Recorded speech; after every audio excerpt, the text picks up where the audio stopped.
এক বন্ধুর আহ্বানে গেলাম, সেখানে যাওয়ার পরে তার জন্য অপেক্ষা করছি।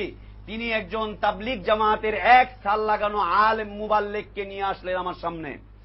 এই আলেম মুবাল্লিগ, আমি নাম নিচ্ছি না তার, সে এসে ওই চায়ের দোকানে বসে কারগুজারি শোনাচ্ছেন, একটি কারগুজারি শোনাচ্ছেন, যে কারগুজারি আমি ইতিপূর্বে এখানে বলেছিলাম। তিনি কারগুজারি শোনাচ্ছেন। সেই কারগুজারি আমার সেই ভাই, দিনী ভাই আমাকে বললেন যে ভাই ওনার এই কারগুজারিটা একটু শুনেন। তো সেই মুবাল্লিগকে নিয়ে এসে বলছেন যে আপনি কি ওই কারগুজারিটা একটু শুনান, তাবলীগের ফজিলতটা একটু শুনান, পীর সাহেবের ফজিলতটা একটু শুনান। তিনি তাবলীগের ফজিলত, পীর সাহেবের ফজিলত আমার সামনে বর্ণনা করছেন। ফজিলতটা কি? ফজিলত হচ্ছে মুসা আলাইহিস সালাতু ওয়াস সালাম আল্লাহ সুবহানাহু ওয়া তাআলার কাছে যখন যাচ্ছেন তাওরাত নিয়ে আসতে, তখন প্রতিমধ্যে একজন পাগলের সাথে মুসা আলাইহিস সালাতু ওয়াস সালামের দেখা হলো। পাগলের সাথে এই পাগল মুসা আলাইহিস সালামকে জিজ্ঞেস করলেন, মুসা তুমি কোথায় যাচ্ছ? পাগল আবার নবীকেও চিনে। পাগল কি চিনে? নবীকে চিনে। পাগল শরীয়ত বুঝে। তাবলীগ জামাতের অসংখ্য পাগল রয়েছে, পীরতন্ত্রে অসংখ্য পাগল রয়েছে। বরং পীরতন্ত্রের একটা পরিভাষা হচ্ছে মাজজুব, যার অর্থ হচ্ছে পাগল। এই পাগল যে যত বড় পাগল হতে পারে, সে নাকি তত বেশি আল্লাহর সান্নিধ্যে চলে যেতে পারে। অথচ রাসূল সাল্লাল্লাহু আলাইহি ওয়াসাল্লাম বলেছেন, পাগলের উপরে শরীয়তের কোনো বিধিবিধান নেই। পাগলের উপর থেকে আল্লাহ সুবহানাহু ওয়া তাআলা হিসাবের কলম উঠিয়ে নিয়েছেন। এদের উপরে শরীয়তের কোনো বিধিবিধান নেই। এ যতক্ষণ পর্যন্ত তার মস্তিষ্ক ঠিক না হবে, ততক্ষণ পর্যন্ত আল্লাহ সুবহানাহু ওয়া তাআলা একে ছাড় দিয়ে দিয়েছেন। অথচ যে যত বড় পাগল, সে তত বড় শরীয়তের উপরে শরীয়ত প্রণেতা হয়ে দাঁড়ায়, তত বেশি সে আল্লাহর সান্নিধ্যে চলে যায়। নাউজুবিল্লাহ। তো অবস্থা বর্ণনা করছে, বলছে যে পাগল বলছে যে মুসা তুমি কোথায় যাচ্ছ? মুসা আলাইহিস সালাতু ওয়াস সালাম বলছেন যে আমি তাওরাত আনতে যাচ্ছি। তখন মুসা আলাইহিস সালামকে তিনি বলছেন, মুসা তোমার সাথে তো আল্লাহর খুব ভালো সম্পর্ক, তুমি তো আল্লাহর সাথে কথোপকথন করো, তুমি আল্লাহকে জিজ্ঞেস করো যে আমার কোনো সন্তান হবে কিনা। আমার তো কোনো সন্তান নেই, আমার স্ত্রী আছে, কোনো সন্তান নেই, আমার কোনো সন্তান হবে কিনা। মুসা আলাইহিস সালাম বলছেন যে আচ্ছা ঠিক আছে, জিজ্ঞেস করব। কারণ মুসা আলাইহিস সালামও ছিলেন পাগলা নবী, তাই না? মুসা আলাইহিস সালাম কি ছিলেন? পাগল নবী। মুফাসসির সাহেব তার তাফসীরের মধ্যে বলেছেন যে মুসা আলাইহিস সালাতু ওয়াস সালাম ছিলেন খুব রাগান্বিত নবী, খুব পাগলা নবী। তিনি যেটার গো ধরতেন, যেটার আহ্বান তিনি আল্লাহর কাছে করতেন, আল্লাহ সেটা দিতে বাধ্য হতো। মুসা আলাইহিস সালাম ছিলেন পাগলা নবী। নাউজুবিল্লাহ। আমরা বলে থাকি না, পাগলা মায়ের দামাল ছেলে, মাটাও পাগলা, ছেলেটাও হচ্ছে পাগলা। এই পাগলা মায়ের দামাল ছেলে দিয়ে বাংলার ভূখণ্ড স্বাধীন হয়েছিল। বাংলার ভূখণ্ড 30 লক্ষ পাগলা মায়ের দামাল ছেলে দিয়ে স্বাধীন হয়েছিল। আল্লাহ ভালো জানে কি হয়েছিল। তো তিনি বলছেন যে আচ্ছা ঠিক আছে। তিনি গেলেন। আপনারা যারা দূরে থেকে আমার এই আলোচনা শুনছেন, আমি আসলে মুসা আলাইহিস সালাতু ওয়াস সালামকে পাগলা নবী বলিনি, মুসা আলাইহিস সালাতু ওয়াস সালামকে মজ্জুব নবী বলিনি।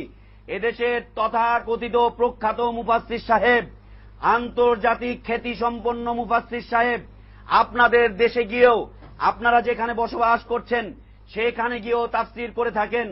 তিনি মুসা আলাইহিস সালাতু ওয়াস সালাম সম্পর্কে এমন ধরনের মন্তব্য করেছেন যা রেকর্ড করা রয়েছে তার তাফসীরের ক্যাসেটগুলোর মধ্যে। আপনারা যদি শুনতে চান তাহলে সেখান থেকে শুনে নিয়েন। তো তিনি বলছেন যে মুসা আলাইহিস সালাতু ওয়াস সালাম চলে গেলেন। যাওয়ার পরে মুসা আলাইহিস সালাতু ওয়াস সালাম আল্লাহর কাছে বলছেন যে আল্লাহ, আজকে আসার পথে একজন পাগলের সাথে দেখা হয়েছিল। পাগল জিজ্ঞেস করেছে তার নসিবে সন্তান আছে কিনা। আল্লাহ সুবহানাহু ওয়া তাআলা বলছেন যে না, তার নসিবে সন্তান লেখা হয়নি, তার তাকদীরে সন্তান নেই, সে সন্তান পাবে না। আর আমরা হাদিস থেকে জেনে থাকি যে আল্লাহ সুবহানাহু ওয়া তাআলা প্রত্যেকটা বিষয়ের তাকদীর লিখে সেই ডায়েরিকে অফ করে দিয়েছেন। কলম শুকিয়ে গিয়েছে, কলম আর লিখবে না, ডায়েরি আর খোলা হবে না। তাকদীর যা লেখা হয়ে গিয়েছে তা লেখা হয়ে গিয়েছে, এর মধ্যে আর কোন প্রকারের পরিবর্তন হবে না। বিশুদ্ধ হাদিস। মুসা আলাইহিস সালাম জেনে চলে আসলেন। রাস্তায় দেখা হলো পাগলের সাথে, তার ঘরে চলে আসলেন। পাগলের সাথে আর দেখা হলো না। পাগলের সাথে না। মুসা আলাইহিস সালাম যখন রাস্তা দিয়ে ফিরে যাচ্ছেন, পাগল জিজ্ঞেস করলো মুসা কি খবর। পাগল বলছে, মুসা আলাইহিস সালাম বলছে যে পাগলা তোমার সন্তান হবে না, এটা আল্লাহ বলে দিয়েছেন। আল্লাহ বলে দিয়েছেন তোমার ভাগ্যে সন্তান নেই। এই বলে মুসা আলাইহিস সালাতু ওয়াস সালাম চলে গিয়েছেন। বেশ কিছুদিন পরে মুসা আলাইহিস সালাতু ওয়াস সালাম আবার ওইখান দিয়ে যাচ্ছেন। যাওয়ার পথে দেখে যে পাগল তার সন্তানকে কোলে করে নিয়ে রাস্তায় ঘুরছে।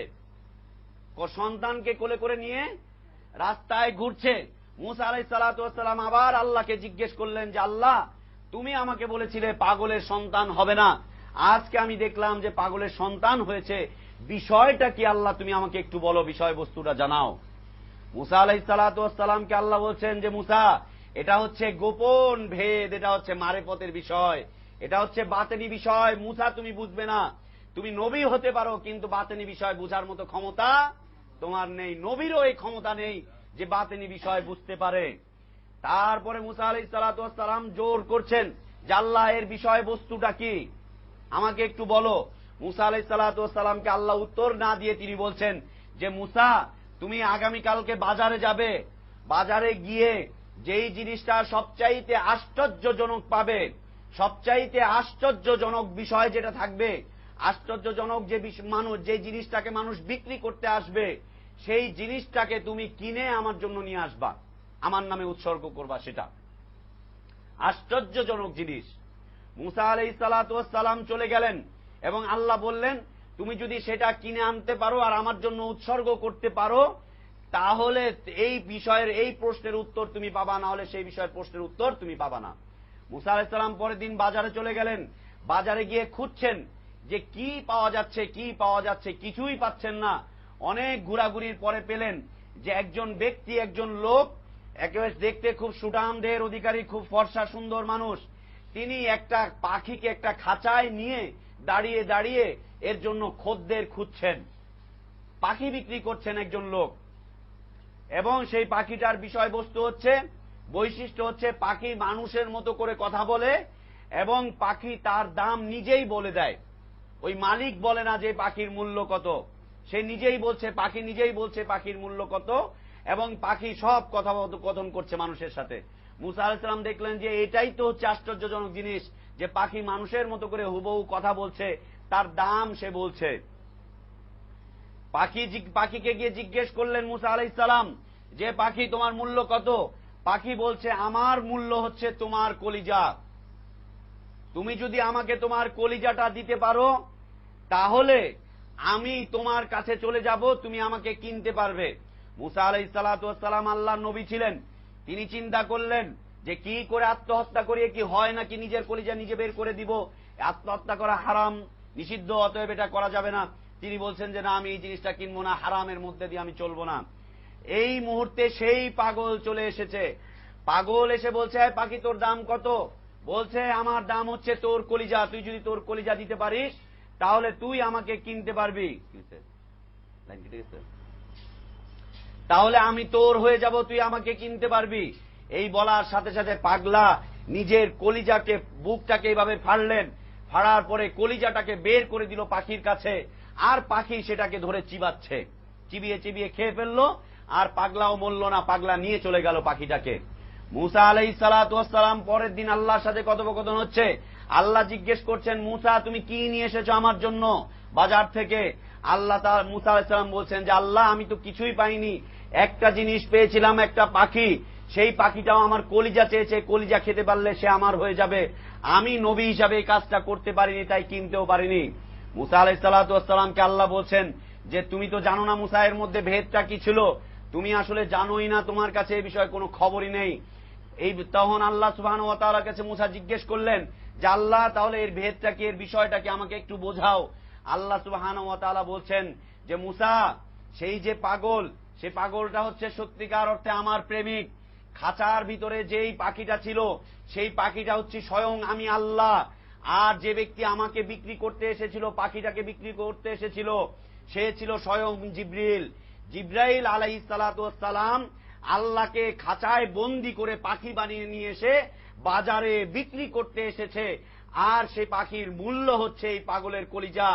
আল্লাহ পাগলের কলিজা খেয়েছেন, তাই আল্লাহর সাথে পাগলের সম্পর্ক হয়ে গিয়েছে। মুসা আলাইহিস সালামকে আল্লাহ বলছেন যে মুসা, দেখেছো তুমি পাগলদের মর্যাদা, তুমি তো ওকে পাগল বলছো, মজ্জুব বলছো, অথচ সে তা আমার ভালোবাসায় তার কলিজা পর্যন্ত উৎসর্গ করে দিয়েছে। সে আমাকে তোমার চাইতে বেশি ভালোবাসে। নাউযুবিল্লাহ। এ হচ্ছে তাবলীগের একজন আলেম দায়ী, এক সাল লাগানো দায়ী, যে লোক এখনো পর্যন্ত এই কাফরুলে বসবাস করে, এখনো পর্যন্ত সে আছে। সে এই কারগুজারি দিয়ে মানুষকে আল্লাহ প্রেমিক হতে শিখাচ্ছে, যে আল্লাহ প্রেমিকরা এমন কিছু কাজ জানে, এমন কিছু কথা জানে, যেই কথাগুলো নবী রাসূলরাও জানে না, যেগুলোকে কোরআন হাদিসেও খুঁজে পাওয়া যাবে না, অথচ আল্লাহর সাথে তাআল্লুক মা আল্লাহ হয়ে যাচ্ছে। আল্লাহকে বিক্রি করতে কে নিয়ে আসছেন? জিবরিল। আবার কি বানিয়ে? পাখি বানিয়ে। আবার কি অবস্থায়? খাঁচার ভিতরে ভরে। লা ইলাহা ইল্লাল্লাহ। আল্লাহ জিবরিলের হাতে যদি বন্দী হয়ে যায়, তাহলে এই পৃথিবীর ভারসাম্যতা আর টিকিয়ে রাখতে পারে কে? আর কে টিকিয়ে রাখতে পারে? কে টিকিয়ে রাখতে পারে? এ হচ্ছে কারগুজারি। যখন আমার সামনে এই কথাগুলো বলল, প্রায় 50 জনের মতো মানুষ এই কথাগুলো শুনছে। তারাও খুব মজা করে শুনছে, কারণ এরাও শরীয়ত আর মারেফতের মধ্যে পার্থক্য করে এই ঘটনাগুলো শুনে থাকে। আলেম 4-5 জন এখানে জমা হয়ে রয়েছে, আরো কয়েকজন তাবলীগের মুবাল্লিগ এখানে রয়েছে, আর 3-4 জন। তার সামনে আমি বললাম যে আস্তাগফিরুল্লাহ আল আযীম, আপনি তওবা করেন এই মুহূর্তে। আর যদি তওবা না করে আল্লাহর দিকে প্রত্যাবর্তন না করেন, আল্লাহ যদি আমাকে কোনদিন ক্ষমতা দেয় আর সেই সময় যদি আপনি তওবা না করেন, আপনাকে আমি শুলিতে ঝুলিয়ে হত্যা করব। এই কথা বলার পরে সে রাগ হয়ে গেছে, বলছে কেন এই কথা বলছেন? আমি বললাম তওবা করেন, আপনি একজন আলেম হয়ে কথা কি করে বললেন?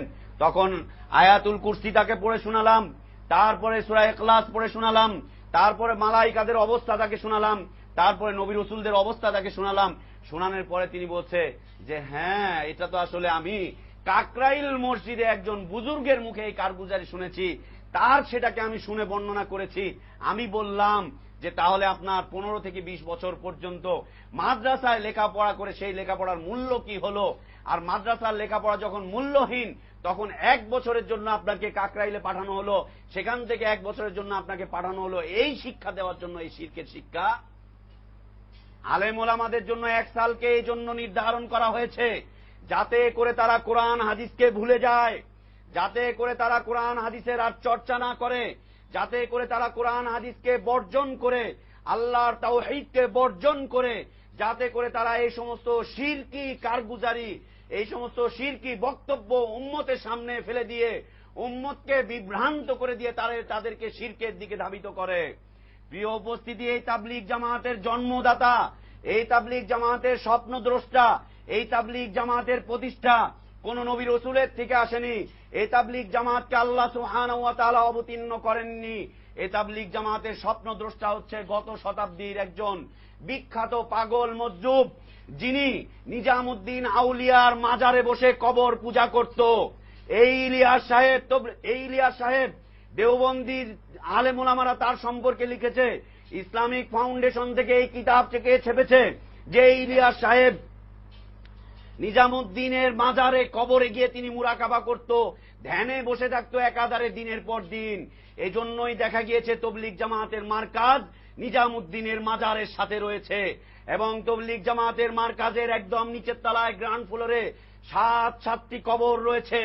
এই কবরকে ঘিরে তারা উপর তলায় বসে বসে সিজদা করে কবর পূজার ধর্ম তারা পরিচালনা করছে।